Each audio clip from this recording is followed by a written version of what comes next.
Guys, it's Vanyazo back again with another Cardfight Vanguard deck profile. So I hope you guys enjoy. Don't forget to like, comment, subscribe to Patreon. But before we get started, I want to say, go subscribe to Spinning Blade, a good friend of mine, and Wandering Mandala, obviously. And we just started a collab channel called Team Blaze, link in the description below. So go subscribe to all of them, and don't forget to subscribe to me. So now let's get started.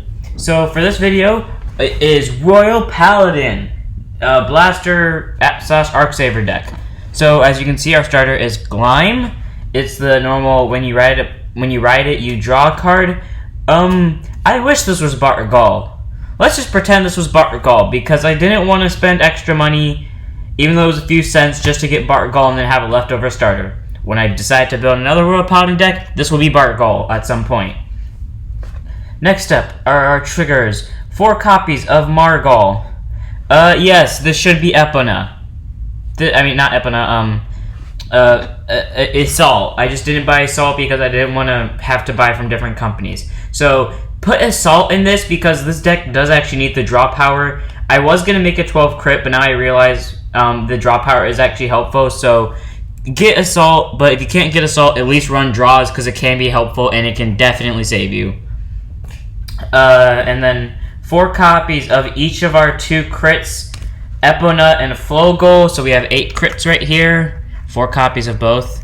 Don't have the shiny arts, that's fine though, because I don't need the shiny arts as long as I have the triggers. Followed by 4 copies of our last trigger, our heal, Yadagrosso Maiden Elaine, you know, the standard heal that you can't get anything else of because they refuse to give us heals. But yeah, so run 8 crits and then 4 draws along with the heals, obviously. Next up is our grade 1s, and the only grade 1 and the only actual unit here that doesn't belong in this deck, well, to an extent. Pluck Enchanter. 10k shield, 7k power, once per turn ability, auto rearguard circle. When your blaster blade is placed by any means by deck, damage zone, soul, hand, etc., you soul charge 1, and if you have no face-up cards, you damage zone, counter charge 1. It is here for the counter charge. This deck has literally the most counter blast problem I have ever seen, and if any of you disagree with me, literally skip to somewhere within like the last 2 minutes of this video, and that, in your opinion, will be disproved. But this deck does have a counter charge, have a counter blast problem. I would say get this card or like change the deck around, but I kind of like it the way it is.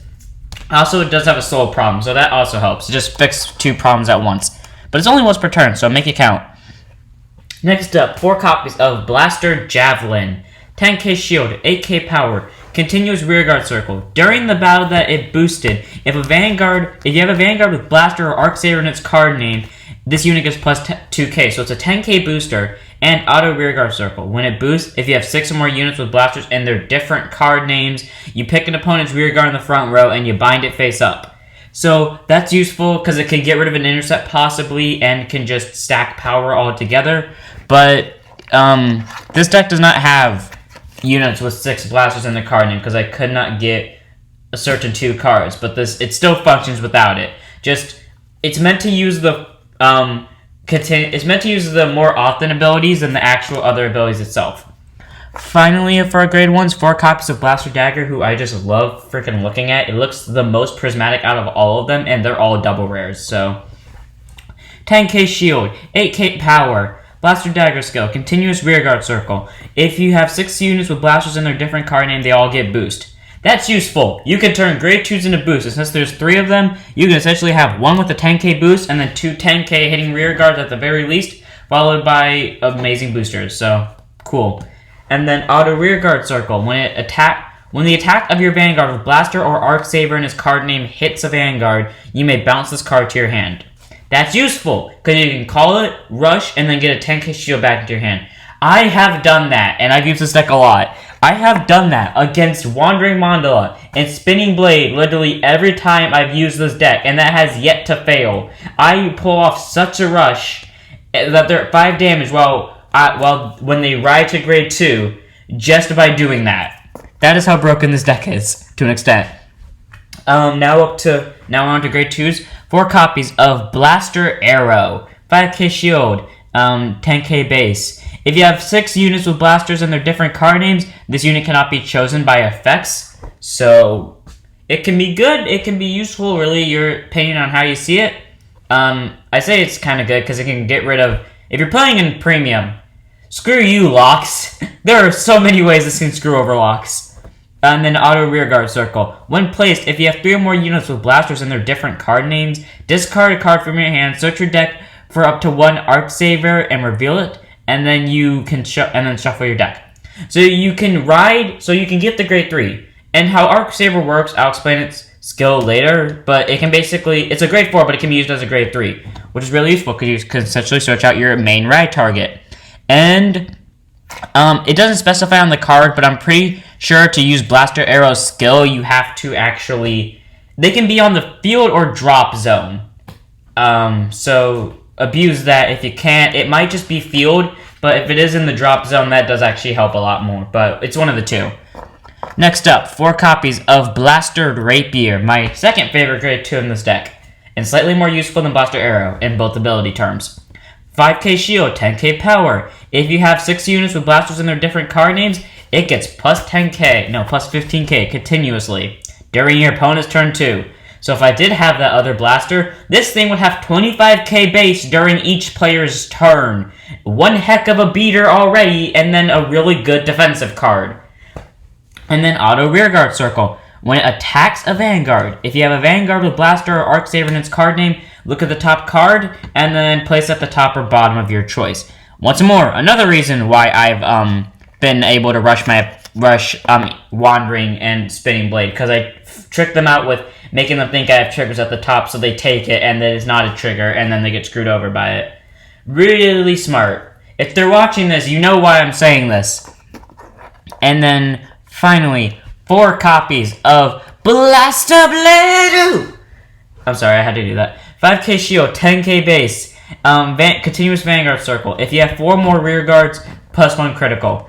That is always useful, it can help for a good rush, and with the way I use this deck, that is almost guaranteed to happen every time I'm at grade 2. And then when placed, Vanguard, rear guard, counterblast 1, soul blast 1, and choose your opponent's rear guard in the front row and retire it.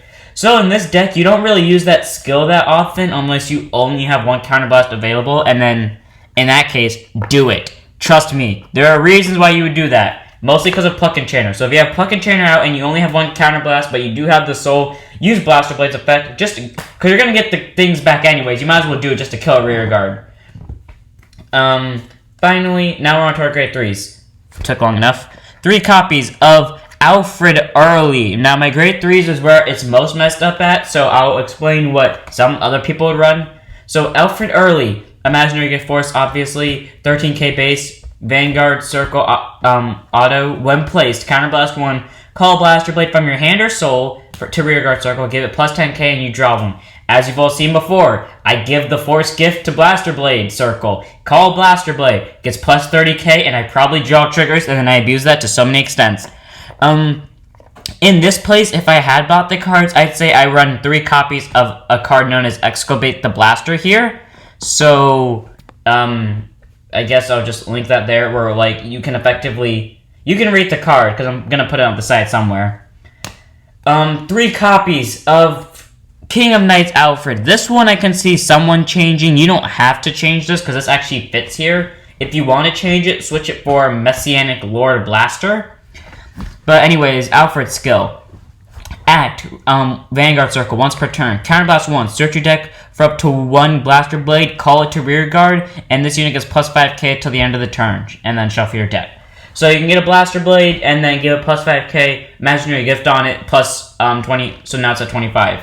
And then, continuous Vanguard Circle. During your turn, if you have a Blaster Blade on your rear guard, give this unit plus 10k. So essentially, your rear guards hit for numbers, and this thing hits for numbers. It's like having 3...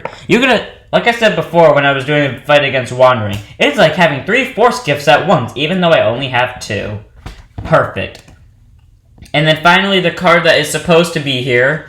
4 copies of our main grade 3, Arc Saver Dragon. Imaginary Gift Force. It is a grade 4, but with 14k base, that doesn't really affect much. It sometimes does. But, here's its skill, and why I said before it can be used as a grade 3. Continuous Vanguard Circle. In your hand, or on the Vanguard Circle, sorry. If you have a total of 3 or more cards with blasters and their different card names on your Vanguard Circle and or your drop zone, this unit gets -1 grade. So this could be a really good rear guard. It could be a, well, since it goes on Vanguard Circle, it could also be really good then, and just be broken. And then here is the reason why this deck is Counterblast and Soul Blast heavy. Before, it didn't even have a problem with either of these two, surprisingly. Now it does. When placed on Vanguard Circle, Counterblast 1 and Soul Blast 3 search for up to 1 card with Blaster Blade in its card name. Search your deck for up to 1 card with Blaster in its card name from each your deck, drop zone, and soul and damage zone up to a total of 3 or less cards. Call them to rear guard circle and shuffle your deck. So you still have some soul lift and there's a really good blaster in there. Call it. You have a card in your damage zone you can heal for free without the consequences. Call it. Get the counterblast back, essentially. You have a card in drop zone that was your last copy and you have it nowhere else. Guess what? Bring it back out. As long as they're blasters, you can abuse that. That is why this card is here. It may be heavy cost, but in a certain way, it could legitimately break the game. If I am wrong, because I feel like I am about, like, if you can call it from face down damage zone. If you can't call it from damage zone face down, someone tell me, but I feel like you can. But if I'm wrong, someone tell me. And then we have our imaginary gifts. I do not use Force 2, and I never will as long as I live on this earth. I use Force 1, and I have 1, 2, 3, 4, 5, 6, 7, 8. I have 8 Force gifts because I have, even though I've won within like the time span of 2 to 3 grade 3 turns with this deck, it is useful because all the grade 3s do something remotely on right, or they're good to have on Vanguard Circle. So it's always useful to have extra Force gifts just in case. And I do run 10 grade 3, so it's not like I can ride every turn, but at least I can ride most of the time and not face the consequences of losing because I don't get a gift. So yeah, that was the deck. I hope you guys enjoyed. Don't forget to like, comment, subscribe, and donate to the Patreon. I'll see you all in the next one. Don't forget to stand up your Vanguard.